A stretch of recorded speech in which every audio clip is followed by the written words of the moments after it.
Now, it's really hard for y'all to like discern what's real and what's true, you know? And I've been seeing y'all memes and stuff. People be making memes. I see the memes. I see them now. Some of that stuff is funny. Some of it's funny. But I haven't addressed any of this publicly, but I just want to say this very clearly. I don't have to do with Puffy, so y'all can stop all their memes.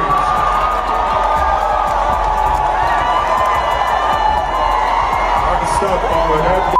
I ain't been nowhere near no damn freak off. Listen, I do enough of my own. Don't be putting me in other people. Don't lose sleep over any thought of retaliation from Diddy hitting me or my loved ones. I've strategically executed 3 ironclad strategies that guarantee he'll never have the opportunity to strike back.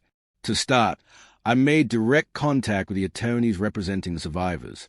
The primary factor keeping him locked up indefinitely isn't the public-facing charges, but those long-suppressed lawsuits lurking in the shadows.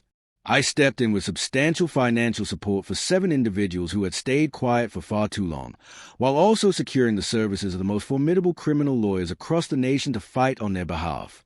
Secondly, I proactively secured or dismantled every conceivable business opportunity he had prepared for potential return after incarceration, a plan I set in motion fully 2 years ago.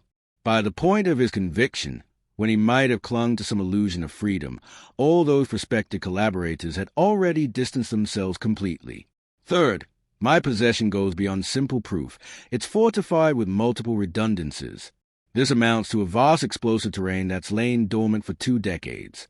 I meticulously excavated every hidden truth spanning the past 3 decades, complete with first-hand accounts from those affected. Our team conducted in-depth conversations with more than 12 individuals whom he deceived, intimidated, or assaulted. Does this come across as extreme? Absolutely not.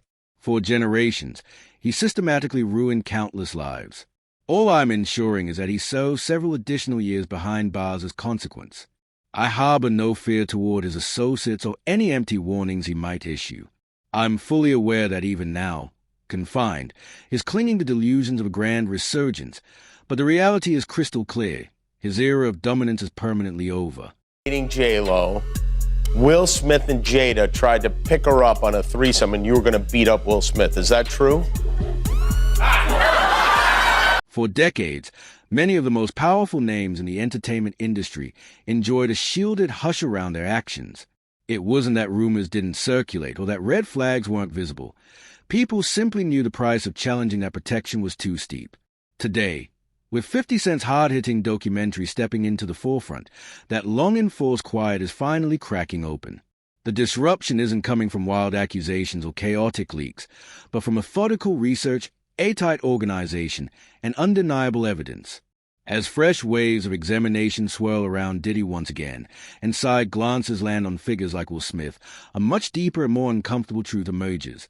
What was kept hidden for so long wasn't invisible.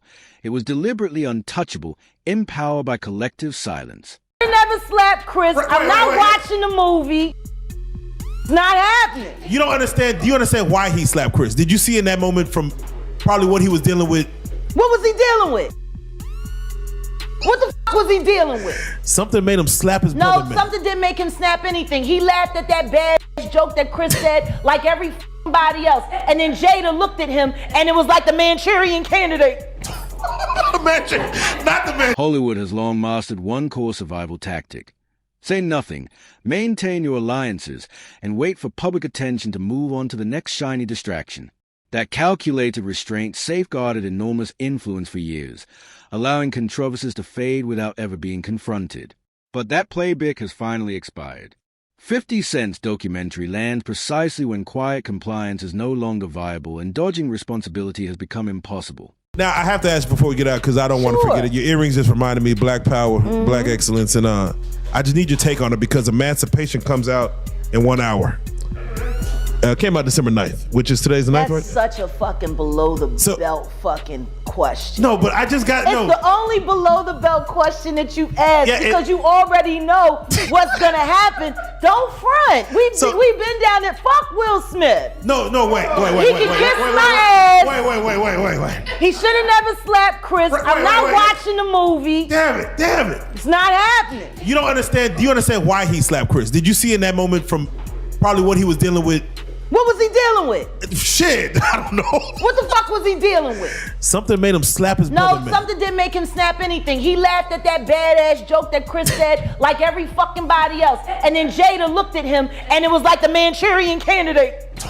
Not the Manchurian. Not the Manchurian, god damn it.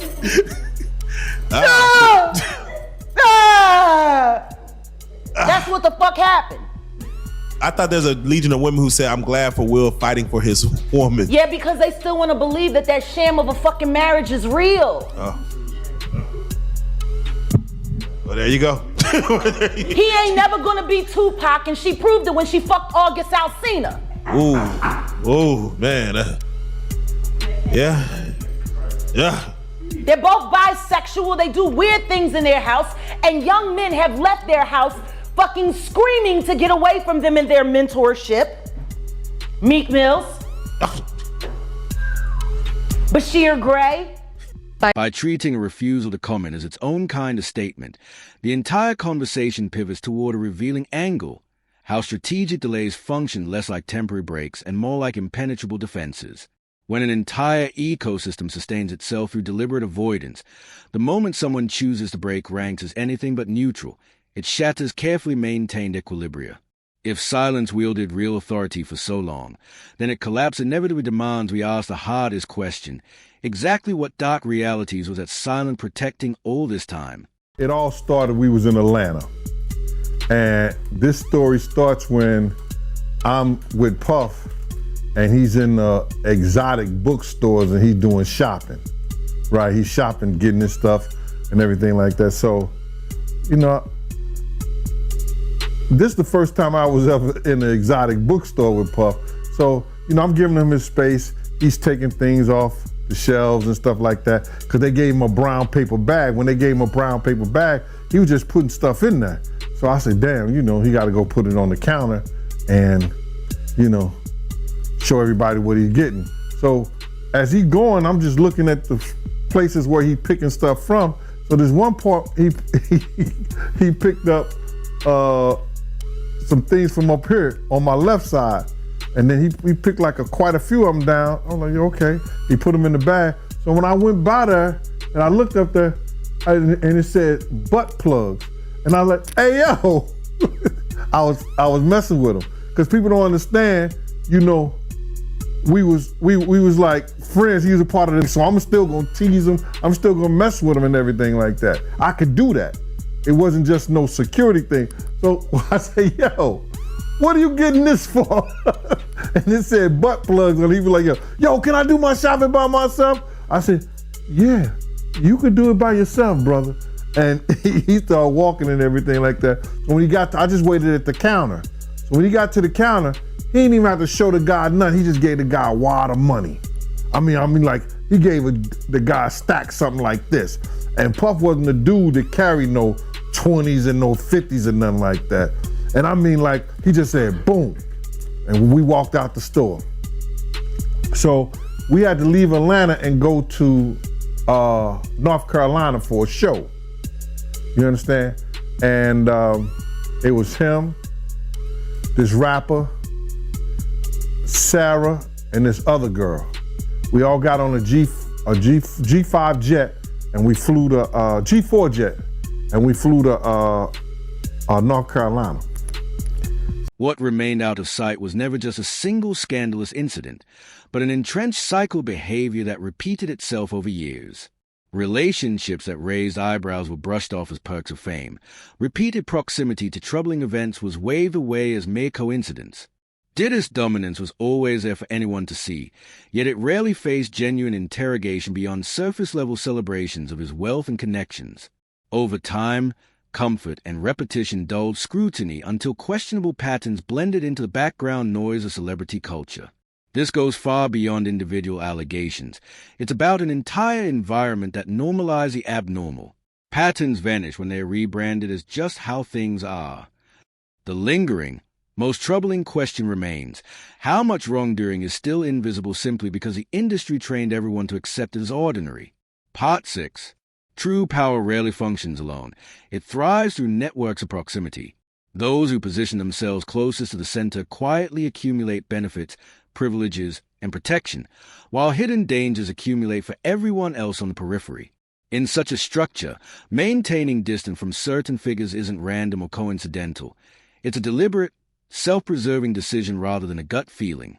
They were in the room, and they would go in the room with another couple, right? And I've seen some things happen in the jacuzzi. Like when I'm the only one could go to the room 9 times out of 10. When Puff was the one who, was in the presidential suite, I'm the only one allowed. I gotta watch the door. No one can get into that door. I'm the only one that had the pass key or whatever. You know what I'm saying? And then sometimes you would hear a boo boo boo boo, a thump or whatever the situation is and stuff like that. Yo, what's up? Everything good? And sometimes they would open the door. I'm right there by the door. Sometimes you see things you don't want to see. Hey, did they ever try to get you involved? Or Not at all. Offer you? Not at all. Puff did it one time, but that's in my book. When he was coming from Dallas, he had the snow bunnies. And I reneged on that. Nah, I'm good. Hey, did you see any celebrities Puffy did any of that stuff with, the swinger stuff with? Yeah, I did. Tell me about that.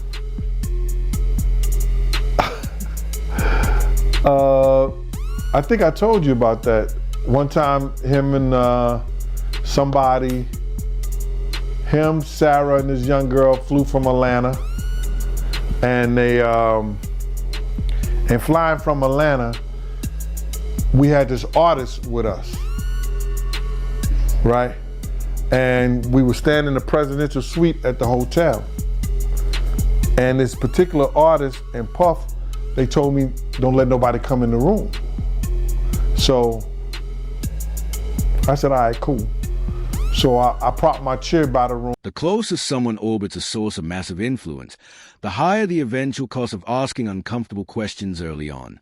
When being in the inner circle delivers immediate rewards, opportunities, access, elevation, and the fallout only arrives years later, the core problem isn't merely about bad timing. It's about who ends up bearing the heaviest burden once the public story finally shifts and accountability knocks on the door. Part 8. Will Smith's recent public distancing marks a decisive departure from his longtime practice of measured silence, evolving into clear and intentional boundary drawing. In the current hypercharged media landscape, a firm denial carries far more weight than just a rebuttal. It serves as a signal that speculation has overstepped into unacceptable territory. Delivered calmly and directly to the public, it creates separation without escalating into open warfare. Yet the timing itself tells a story. When such a statement only emerges after prolonged quiet has turned into a potential liability, it inevitably prompts a tougher reflection on the real price of speaking out sooner before caution becomes a costlier option. Movie Emancipation, how the fuck you gonna play in a movie called Emancipation and you can't emancipate yourself? Ooh. Bars. Cause you trapped in a hole. My nigga, you trapped in a hole. This bitch clowning you day after day after day after day. And once again, I hate saying these things because their children are dope. But Jaden's kind of MIA. And considering that he emancipated from their household at 16 and refused to come back even to do family interviews. You know? Yeah. Willow's just kind of, she's dope. Too much shit happened in that fucking house. Too much shit happened in that fucking house. And meanwhile, I go to jail for defending my child and these niggas don't even get a CPS fucking visit for the kind of shit they kids see.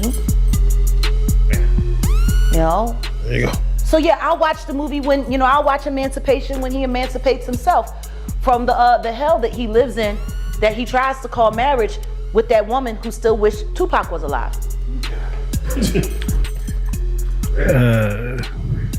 But enjoy the film, buy lots of popcorn. I ain't supporting shit he fucking do. He's a bad representation for black men. He is literally the epitome of a ballless man. I'm sick and tired of people making our black men look weak. I'm sick and tired of that shit because I don't know no nigga that would put up with the shit that bitch done put him through. Now you could justify staying because you ain't want to cut up the money because she would have got the child support and the alimony, but the kids is grown. So if you staying now, it's either because you being blackmailed to stay or you too lazy to go. He housebroken. That don't fit right for a Philly nigga. But he did grow up in Overbrook though. He didn't technically grow up in West Philly.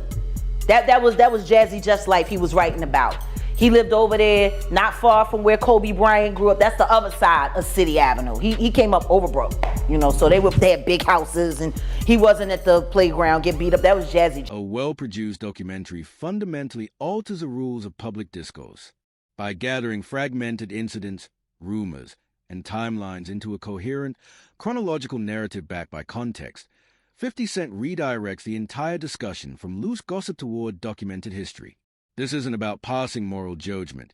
It's about recalibrating priorities, forcing the industry and the public to confront why certain critical questions were never seriously pursued while others were conveniently allowed to vanish into obscurity. So I'm gonna get into this Diddy documentary that's been going on, man. It's still #1 as far as I know, man. I mean, I don't know how many millions of times this thing has been streamed, but this thing it's kind of crazy how big this thing actually is, you know, because us that's been following for a really long time, you know, kind of heard a lot of the stuff, man, but people are still going crazy for it, man. So what was your first reaction when you first seen it?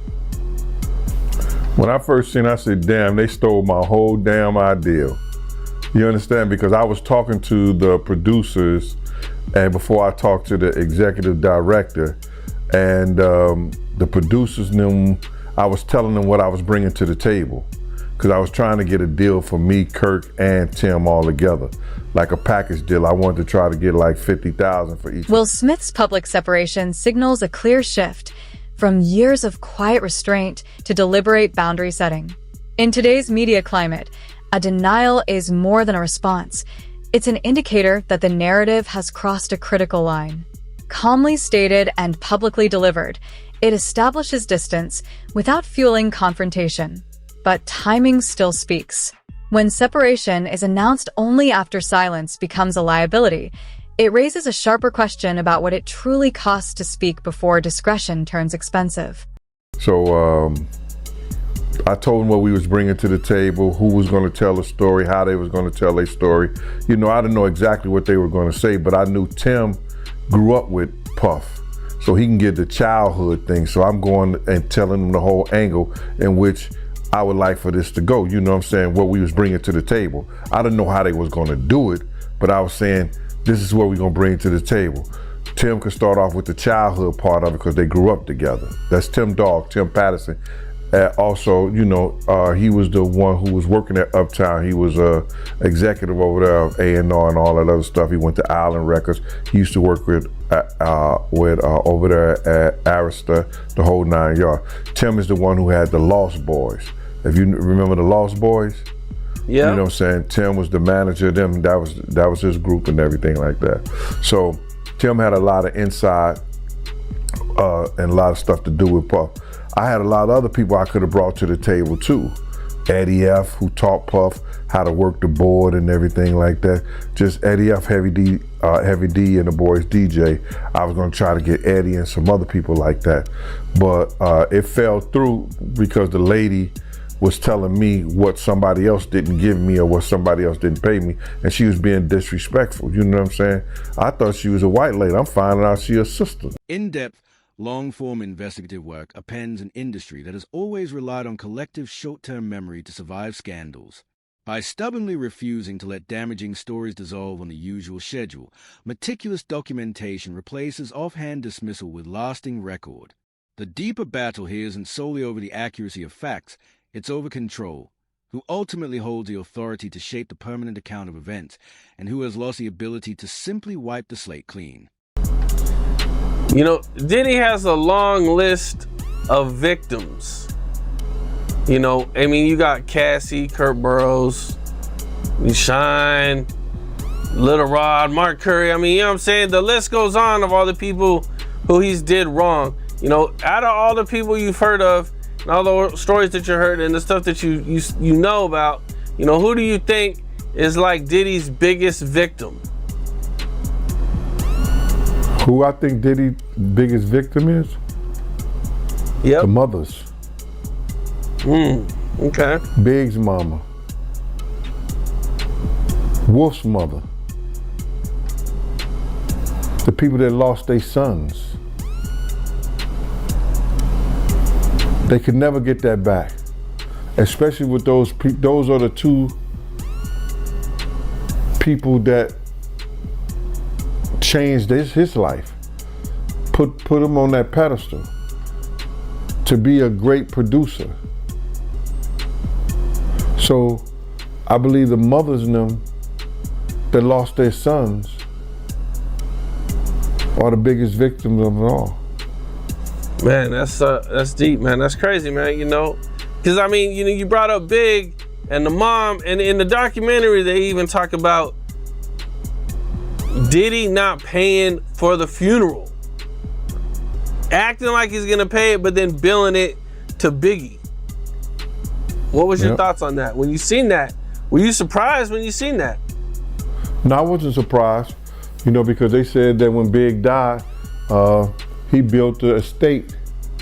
He took it out of Big's his budget. You understand what I'm saying? So Yep. I wonder who got the life insurance policy. It was crazy. The varied responses to intense scrutiny lay bare just how lopsided accountability has always been in entertainment. Certain individuals face rapid fallout and irreversible consequences, while others continue to enjoy insulation through established reputation, historical legacy, or well-placed relationships. The intensified spotlight now on Diddy, combined with the spillover attention toward Will Smith, illustrates how protection frequently functions as an embedded feature of the system rather than isolated acts of favoritism. This isn't evidence of some shadowy conspiracy. It's a predictable outcome of structural design. And when genuine consequences only materialize after silence ceases to be effective, it compels an unflinching question. Can any framework that delays justice this long ever honestly call itself fair or consistent? You say that? Well, what I said is that isn't it weird that the government was so interested in Diddy's baby oil that they took 1,000 bottles away from his house? If the government took 1,000 bottles of baby oil and somebody had things what appeared to be baby oil, and then you have to listen to the prosecutor. He said that they seized 1,000 bottles what allegedly to be baby oil. Allegedly to be baby oil. So that's telling people that it wasn't baby oil. And people think that that was baby oil, they out their mind. I don't believe it was baby oil. Yo, bro, when they went up in there, they knew what they was gonna find. They knew what was ever in that baby oil or that those bottles that appeared to be baby oil, they knew about that at first. You gotta realize 9 times out of 10, that individual that got caught at the airport, that was supposed to be their carrier, told them what they was doing and what they had. I wouldn't put him past that he told them everything. So when they went up in there, they knew they had to take whatever was out there, and that thing that appeared to be baby oil, they took that. They gotta test every last one of them. Let's see how much, let's see how many of those come back to be baby oil. Bro, listen to me. Costco don't sell that much baby oil. Where you know sell that much baby oil? Yeah, I don't know any store that sell that much baby oil. I know Costco, they came out and said that they don't even sell baby oil. My sentiments exactly. But you personally, right, what do you believe was in the baby oil? If you ever seen a massage parlor being raided and they walking out the people, do they take the massage oil with them when they go? No, they just walk out the people. Silence in this world is rarely accidental. It's actively incentivized and rewarded. Professional advancement flows through loyalty, access, and uninterrupted stability, while any form of dissent invite professional exile, lost opportunities, and isolation. This documentary shines a light on how quiet compliance evolved into a valuable commodity, traded for career security and safeguarded by the ever-present threat of upheaval. When truth-telling jeopardizes your ability to thrive inside the machine, restraint becomes a rational, even necessary choice. And if candor consistently endangers survival within the industry, the inescapable final question looms large. How genuinely transparent was that entire ecosystem ever meant to be? Right into it, Diddy, he got indicted. You called it, man. A few weeks ago, you was on the platform and you said that he was going to get arrested in September. Yeah, man. Anybody who in law enforcement or people know the law, when Homeland Security ran up into his house, people will tell you, or people knew that it was just a matter of time that they was going to indict him and bring him in to see the judge, bro. It was just a matter of time. I just figured out with the grand jury and their different sessions and stuff like that, and then what one of the witnesses told me, I just figured it out that it was going to be around September that they were going to bring him in, bro. People might not understand. It's difficult when you see a brother that has so much promise become an icon as far as in the music business and stuff that he did, to turn around and just tear his whole life down. But it's all because of his mentors and the people that trained him and taught him the music business. You know, it's all about the people who trained and taught him the music business, because Puff wasn't, he wasn't born a monster. You know what I'm saying? He was made into a monster, brother. Do you understand what I'm saying? He was made into a monster from the stuff that happened to him, the things that he had to do. You understand? The things that he had to do to become who he is. You know what I'm saying? You know, it's like this, brother.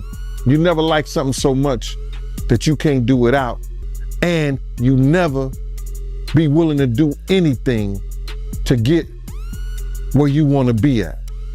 You got to have principles, you got to have morals, you got to keep with that stuff. And in that music business, a lot of that stuff get thrown out the window. You understand? And that's what happened to him. He started doing the things to other people that was done to him. To keep it frank, he was doing the things to other people that was done to him. And it is what it is. You gotta know better. And if you know better, you will do better. When he was in New York City, he was like that gecko from the Geico commercial. Then he turned and started going, when he lived in Cali and Miami, he turned into Godzilla. I would see him talk about how he using drugs. He was never like that. Smoking cigarettes, smoking weed and everything like that.